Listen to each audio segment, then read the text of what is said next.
ఎన్టీఆర్ ఫ్యాన్స్కు క్షమాపణలు చెప్పుకున్న ప్రొడ్యూసర్ నాగవంశీ గారు. ఎందుకంటే ఈ cinema Devara cinema rights APTS మొత్తం కూడా ఆయనే కొనుక్కున్నారు. సో ఆయనకు ఆల్రెడీ ఫస్ట్ 3 డేస్లోనే ప్రాఫిట్స్ రావడం స్టార్ట్ అయింది. 3 డేస్లోనే ఏపీటీఎస్ మొత్తం కూడా 100 crore షేర్ పైన వసూలయ్యి దాదాపుగా 100% బ్రేక్ ఈవెన్ అయిపోయి ప్రాఫిట్స్తో నడుస్తుంది సినిమా. అయితే ఈ క్రమంలో ఆయన ఇంకా ప్రొడక్షన్ టీంతో కలిసి ఈవెంట్ అయితే జరపాలనుకున్నారు. ఎలాగో ప్రిలీజ్ ఈవెంట్ జరగలేదు కదా, సక్సెస్ మీట్ అయినా ఘనంగా చేద్దాం అనుకున్నారు. అయితే దానికోసం ఏపీటీఎస్లో ఇప్పుడు పరిస్థితులు బాగాలేదు, ఎక్కడ కూడా పెట్టుకునే అంత పర్మిషన్ లేదు. ఎందుకంటే బయట భారీ వర్షాలు పడుతున్నాయి, ఏ టైంలో ఉన్నా మీకు ఇబ్బంది కలగచ్చని చెప్పి ఓపెన్ గ్రౌండ్స్ అయితే ఇవ్వలేకపోతున్నారు.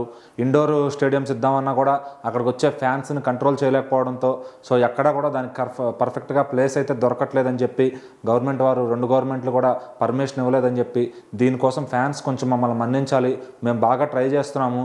యాక్చువల్గా అక్టోబర్ 3వ తారీఖే ఈ ఈవెంట్ జరగాలి, కానీ అది పెట్టలేకపోయాము, మమ్మల్ని క్షమించండి. సో ఇంక ఇది ఈవెంట్ జరగకపోవచ్చు, ఇంకెక్కడన్నా ఛాన్స్ ఉంటే మేము మ్యాక్సిమం ట్రై చేస్తాము.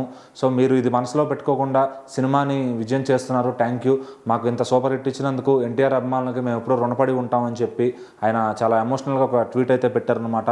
సో అది ఇప్పుడు ఎన్టీఆర్ ఫ్యాన్స్ అందరూ కూడా దాన్ని ఫుల్ వైరల్ చేస్తున్నారు. మరి నాగవంశీ గారు లాంటి ఆయన ప్రొడ్యూసర్ కాకపోయినా ఈ సినిమా పైన లీడ్ తీసుకుని ఆయన ఇంత మంచిగా మాట్లాడటం, ఫ్యాన్స్ అందరినీ కన్విన్స్ చేయడం ఇప్పుడు ప్రొడక్షన్ టీంకి కూడా పెద్ద పని పెట్టలేదన్నమాట ఆయన. సో మరి త్వరలోనే ఎన్టీఆర్ గారు నాగవంశీ గారికి ఒక సినిమా చేస్తానని కూడా కమిట్మెంట్ ఇచ్చారంట. ఆల్రెడీ వాళ్ళిద్దరు కాంబినేషన్లో మనం అరవింద్ సమేత సినిమా చూసాం. అయితే ఈసారి సోలోగా సితారా ఎంటర్టైన్మెంట్స్లో ఎన్టీఆర్ గారు ఒక సినిమా చేసే అవకాశం ఉందని తెలుస్తుంది. సో ఇప్పటికైతే ఫ్యాన్స్ని దయచేసి ఎవరు కూడా బాధపడద్దని చెప్పి ఆయన రిక్వెస్టింగ్గా ట్వీట్ అయితే పెట్టారు. మరి చూడాలి దీనికి ఏమైనా ఈవెంట్ జరిగే అవకాశం ఉందా లేదా అని.